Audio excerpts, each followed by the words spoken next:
The things that make you cringe about yourself or other people are usually the parts of you that are begging to be understood.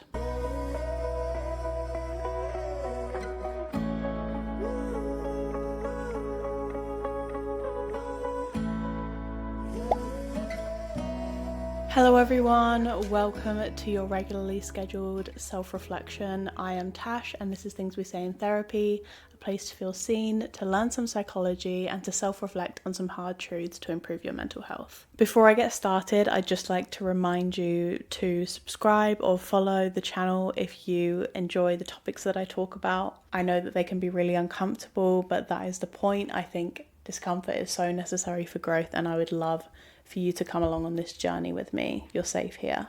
Everyone knows what cringing is.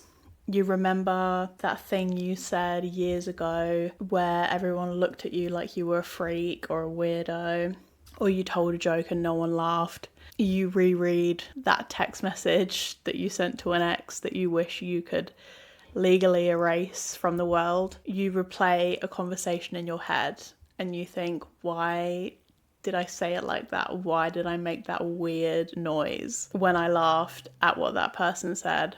But you also feel that horrible cringy feeling when someone else does something embarrassing, when someone else overshares, when someone else is too loud or too awkward, or when you watch a video online and you physically have to turn it off because you can't even stand to watch it. This is uncomfortable on purpose, so let's call it like it is. So let's define cringing more psychologically. Cringing is a self-conscious emotion. It lives in the same sort of emotional family as embarrassment, shame, and guilt. But here is the key. Cringing at something you did versus cringing at something someone else did, it comes from the same place inside of you. And it is a psychological reaction to things that are subconscious. Your brain is constantly comparing who you believe this other person is versus who you believe other people are allowed to be. And you're evaluating them on the mold of what you are allowing yourself to be or how you see yourself. Whether that other person is the past you or a totally different human being. Cringing is also a social threat scan. You're scanning the environment consistently because your nervous system is asking whether your environment is safe on a social level. Would doing something get you rejected, or would this cost my belonging to this group? It all ties back to that innate biological need to belong to a group for survival. And so you're drastically trying to avoid abandonment by fitting a certain mold that you think would be socially acceptable. And when something falls outside of that mold, that is what's making you cringe. And it is an internal judgment. Cringing doesn't come from making mistakes alone. It comes from believing that those mistakes or being visible in certain ways to other people defines your worth. I have said so many cringy things in my time. So many.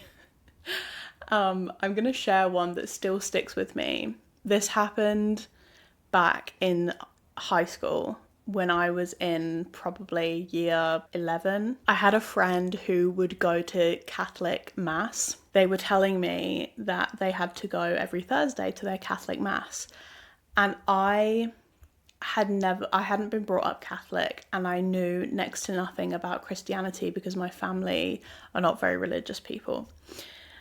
I thought that they said Catholic maths, and I was responding to the things that he was saying, thinking that Catholics had their own maths lessons. And he looked at me like I was such an idiot. He was so confused, and looking back on that makes me cringe so hard. I still think about it. Anyway, I hope that me sharing that story sort of helps you feel a bit more comfortable thinking about your own stories. But when I think about things that other people have done that have made me cringe, I actually struggled to think of any. I don't remember many of those moments, yet I remember so many of my own. And I feel like that's quite comforting and nice to think that people probably don't remember. Hopefully that person doesn't remember me talking about bloody Catholic maths. Oh my gosh. But one example I do have of something that makes me cringe is, I've mentioned her before in one of my episodes, but there's this girl called Sophie Jones who does rejection therapy videos on TikTok, and she'll do things like get up in a train carriage that's absolutely packed and just tell them a joke. A lot of the times it's so awkward, and she does it with the purpose of being rejected in order to desensitize herself to rejection. And she's a great, amazing woman. I commend her to the highest point because I genuinely could not do what she does. But I do think it is very valuable. But I physically have to turn her videos off sometimes because I cannot watch them. They make me physically hurt from how much they make me cringe. When something makes you cringe so hard. What I'm getting at here is that the feeling of cringing at things that I've done and cringing at what other people do comes from the same place.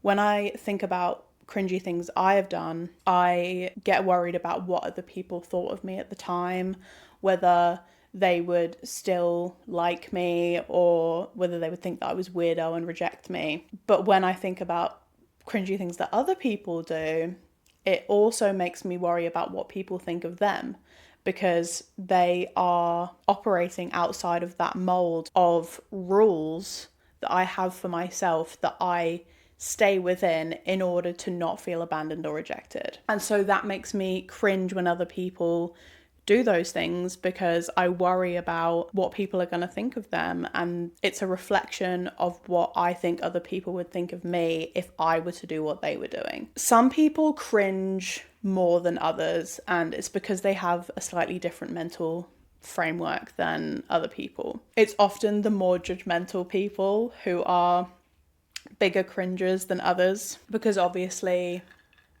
the more judgmental people have more rules for themselves, stricter rules for themselves, right? That's why they judge other people, because those other people live outside of the rules they have for themselves. But high cringers can also exhibit high empathy. They can also exhibit higher sensitivity to rejection, and most likely a history of being criticized or ridiculed or controlled or emotionally monitored when they were a kid or growing up. They're often people who develop behaviors like replaying their own behavior in their heads and ruminating on things, overthinking and over scrutinizing themselves and other people. And as a result of that, they stay hyper-vigilant of their surroundings, and therefore, because they notice more, they cringe more at things, or cringe at more things. You're more likely to cringe a lot when you were taught that love is conditional, when you felt that you were only approved of when you played by the rules, and being liked meant being regulated and fitting a mold of what other people expected you to be. So therefore you hold yourself to a certain standard and struggle to process when other people don't hold themselves to that same standard, and the cringe is born. When you were taught those things,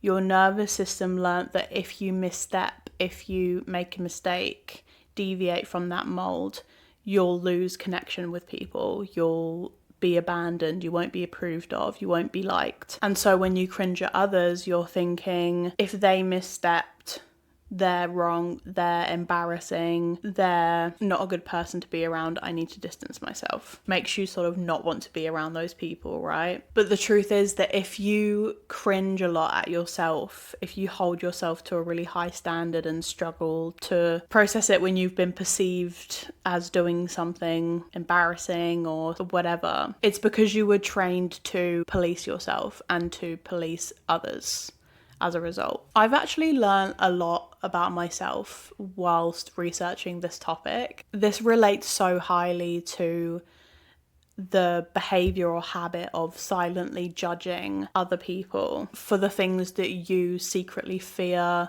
happening to you or doing. There's such a huge fear of violating social norms. We developed this society, especially with social media and everyone filming everything, that constant hypervigilance of worrying that you're going to deviate from social norms and be seen doing so because there's eyes everywhere. But when I'm cringing at other people, I notice that I do that when they reflect something that I think I lack or that I wouldn't be able to do or handle. And therefore it can make you feel embarrassed for them and cringe because what they're doing involves vulnerability or putting yourself out there. And that is something that you're afraid to do. A question to reflect on here is, who taught you that being visible or imperfect, making a mistake, was wrong?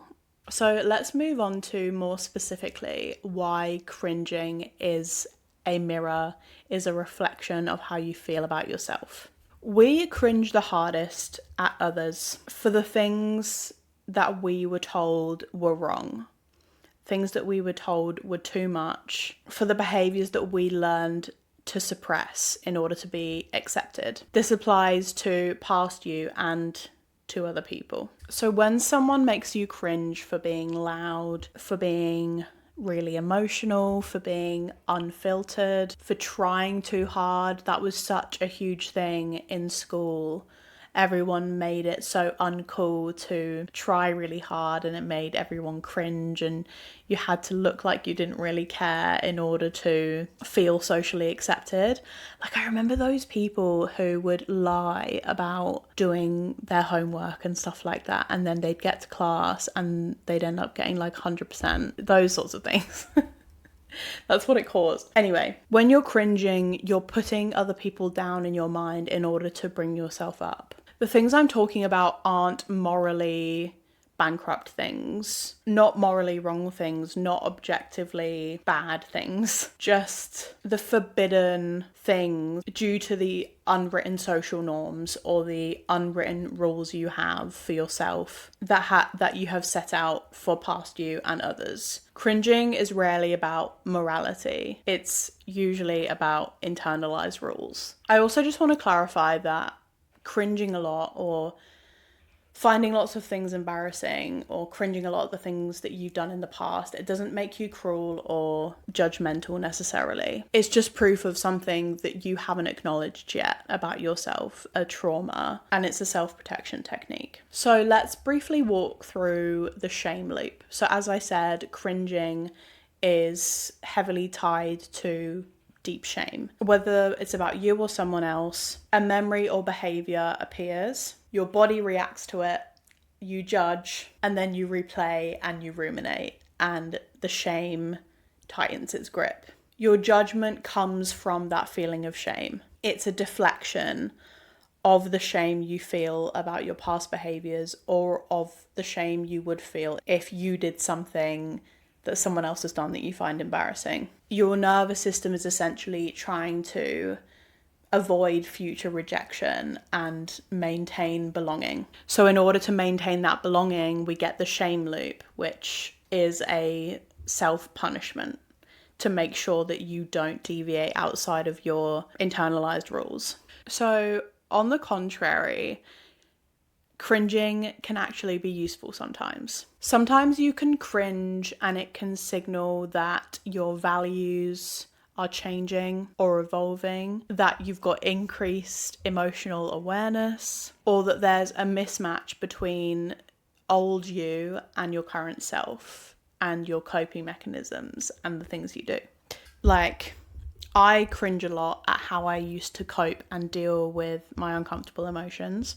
Now I'm a lot better at dealing with it, and so it makes me cringe and judge my past self because I would never do those things now. And it deviates out of my current set of rules and behaviours that I operate on within my current value set and morals. Cringing can signal you thinking that you don't want to act a certain way anymore you're thinking that the way that you used to deal with things is cringy because you're now seeing things in a different light and you're able to view that it was destructive or whatever it may be. We notice things when they matter to us. Like if you had brunette hair and someone said, I hate your yellow hair, you'd be like, oh, okay, I don't have yellow hair, so it wouldn't really affect you. But if someone said, I hate your brunette hair, you'd probably take it personally because it is relevant to you. When someone says something or does something and you notice it and it makes you feel a certain type of way, whether that's good or bad, it matters to you and it reflects your current values. If it didn't matter, you wouldn't notice it. It's a selective bias we have. Notice what feelings come up when you cringe and when you judge, and reflect on it. So let's briefly talk about how to sit with cringing and to deal with it. The first step is to name it on the body. Are you feeling heat? Are you feeling a lump in your throat? A pain in your stomach? Do you physically recoil? Just name the physical sensation. Then you need to interrupt that immediate reaction, the punishment, thinking, why am I like that? Or why are they like this? Can they just stop? What the hell are they doing? Replace it with, or respond to that with, there is something here that matters to me that I am not aware of yet. Thirdly, you need to come at it with curiosity instead of judgment. Respond to that question calmly. Ask yourself where that judgment is coming from. What rules do you hold for yourself that are keeping you in that box, in that judgmental state? What is it that you're feeling towards yourself that's making you cringe so hard and hate yourself because of something that you did in the past? Avoidance keeps patterns alive. When you cringe and when you judge, that is your problem. There is something going on in you. Accept people the way that they are. Compassion is what allows for change. Growth isn't about never cringing. It's about not abandoning yourself. It's about learning why these things happen within us. Thank you so much for listening to episode 21 of Things We Say in Therapy. I am so happy that you're here. Please go and find me on my socials. I'll have them tagged in the description below. I have different playlists with all of my episodes on YouTube, and I'm also on Spotify and Apple Podcasts and various other podcast platforms. So please go and find me on there as well. Give me a rating and a follow so that other people can find the podcast. If this felt uncomfortable, that means something clicked. Sit with it. I'll see you again. Bye.